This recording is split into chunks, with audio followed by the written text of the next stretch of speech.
In this video, I'll show you how to save data on Facebook and Messenger apps. It's quick and easy. Let's get started. First, open the Facebook app. Tap the three horizontal lines. This is called the hamburger icon.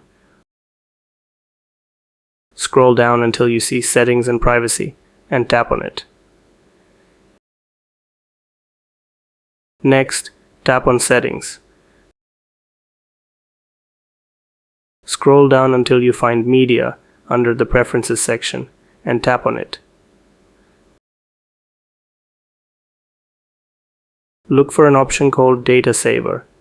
Tap it to enable it. This can help you save up to 40% of your data. Also, turn on Never Autoplay videos by tapping that option. Now, let's move to the Messenger app. Open the Messenger app. Tap the three horizontal lines, the hamburger icon.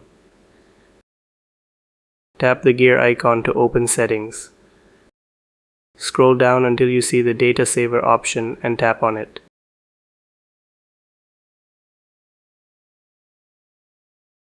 Turn it on. That's it. You've saved data on both apps. I hope the video helped you. Please like the video. Thank you.